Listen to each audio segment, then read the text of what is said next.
India ने इस वक्त यूरोपियन कंट्रीज के साथ $100 बिलियन की एक बहुत बड़ी मेगा डील साइन की है। India signs 100 billion free trade deal with European EFTA block. असल में एफ्टा ब्लॉक के अंदर 4 कंट्रीज हैं और उन 4 कंट्रीज की वजह से क्या इंडिया की जो इकोनॉमी है फ्यूचर के अंदर रेवोल्यूशनाइज हो रही है। और ये 4 कंट्रीज कौन कौन सी हैं और पाकिस्तान के अंदर इसी तरह की इकोनॉमी क्यों नहीं आ रही, इसी तरह की फॉरेन डायरेक्ट इन्वेस्टमेंट पाकिस्तान के अंदर क्यों नहीं आ रही। इस वक्त आपको पता है अगले नेक्स्ट मंथ के अंदर क्या होने वाला है। इंडिया के अंदर इलेक्शन हो रहा है। इंडिया के अंदर जो इलेक्शन है वो बहुत ज्यादा कंट्रोवर्शियल होने वाले हैं और वहां के जो इलेक्शन कमिश्नर है वो उस वक्त अपनी जो जॉब से है वो क्विट कर चुके हैं। India election official quits before vote date announcement. अब क्या मई के अंदर इलेक्शन है और पाकिस्तान का जो हमसाया मुल्क है वो भी एक टफ टाइम से गुजर रहा है, लेकिन इंडिया अपनी इकोनॉमी को रेवोल्यूशनाइज कर रहा है क्योंकि वो वोट बैंक बना रहा है। इस वीडियो के अंदर आपको बहुत ज्यादा इंफॉर्मेशन मिलने वाली है। इस वीडियो को पूरा देखें, आपको बहुत ज्यादा इंफॉर्मेशन मिलेगी।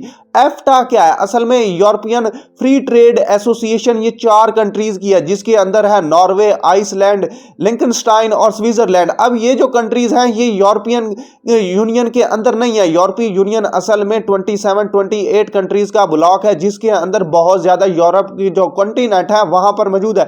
लेकिन ये जो लिंकनस्टाइन कंट्री है इसकी पूरी दुनिया के अंदर जो जीडीपी है वो बहुत ज्यादा है। ये बिल्कुल स्विट्जरलैंड के साथ है। स्विट्जरलैंड के अपर साइड पर ऑस्ट्रिया और स्विट्जरलैंड के जो बॉर्डर है उनके दरमियान है। ये यूरोपियन फ्री ट्रेड एसोसिएशन असल में यूरोपीय यूनियन को काउंटर करने के लिए बनाई गई थी क्योंकि ताकि वो भी बाकी कंट्रीज के साथ बहुत ज्यादा जो फ्री ट्रेड है वो एग्रीमेंट कर सके। अब ये जो यूरोपियन फ्री ट्रेड एसोसिएशन है ये इंडिया के साथ इसने साइन जो मुआहदा है वो कर लिया है। वो $100 बिलियन की जो इन्वेस्टमेंट है इंडिया के अंदर लाएगा।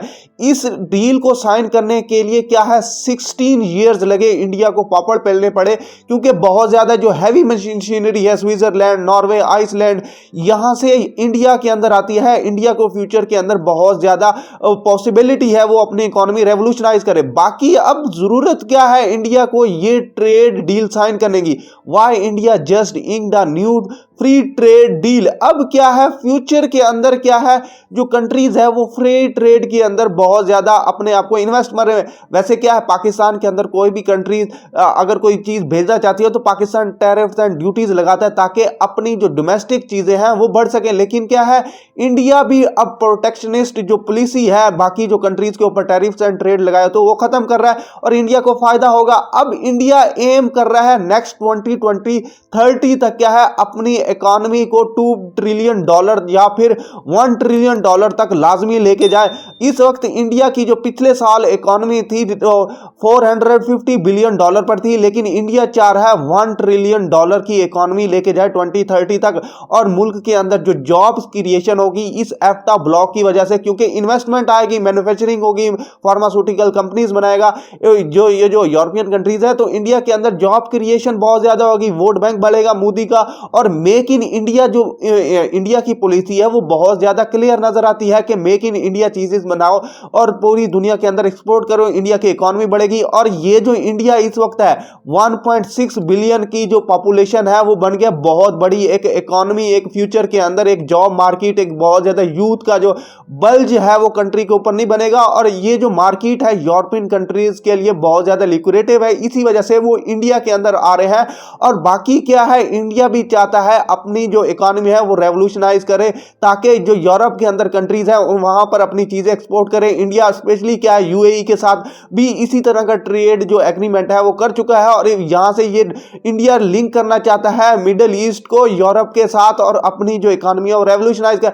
पाकिस्तान के अंदर ये पॉसिबल नहीं है। वो आपको मैं बताता हूं वीडियो के एंड में क्या वजह है इस वक्त। और इसी तरह के जो फ्री ट्रेड एग्रीमेंट है बहुत ज्यादा ऑस्ट्रेलिया के साथ भी, कनाडा के साथ भी इंडिया कर चुका है। और ये जो कंट्रीज है यहां पर क्या है इंडिया के अंदर इन्वेस्टमेंट लेके आएंगे और इंडिया की जो एग्रीकल्चर एक्सपोर्ट है वो डायरेक्ट यूरोप के अंदर जाएंगी और इसी तरह इंडिया को बहुत ज्यादा फायदा होगा। अब जो इंडिया के अंदर आपको पता है किसान जो फार्मर्स हैं वो प्रोटेस्ट कर रहे हैं और इंडिया की बहुत ज्यादा चीजें अब यूरोप के अंदर जाएंगी वो भी फ्री ट्रेड की। लेकिन इसके अंदर जो डेयरी प्रोडक्ट्स हैं या फिर मिल्क प्रोडक्ट्स हैं वो नहीं जाएंगी क्योंकि इंडिया की ये जो मार्केट है ये बहुत ज्यादा बड़ी है और बहुत सारी सारी चीजें क्या है इंडिया को यूरोप की तरफ से फ्री मिलेंगी। और 16 ईयर्स में आपको बता रहा हूं लगे, इसी तरह का एग्रीमेंट पाकिस्तान के अंदर नहीं हो सकता। क्या वजह है? इस वक्त पाकिस्तान के अंदर जो पॉलिटिकल स्टेबिलिटी है वो बिल्कुल ना होने के बराबर है। पाकिस्तान के अंदर जो पॉलिटिकल पार्टीज हैं वो एक कंसेंसस पर नहीं आ रही।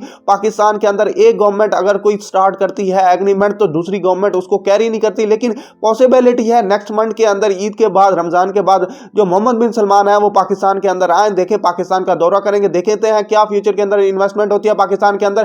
पाकिस्तान के अंदर पॉलिटिकल स्टेबिलिटी आएगी तो पाकिस्तान इन्वेस्टमेंट, जो फॉरेन डायरेक्ट इन्वेस्टमेंट आएगी, नहीं तो नहीं होगी। आप क्या कहते हैं? इस चैनल को सब्सक्राइब करें, हमारे साथ जुड़े रहें। की watching, stay tuned with us. may Allah bless you। Allah Hafiz.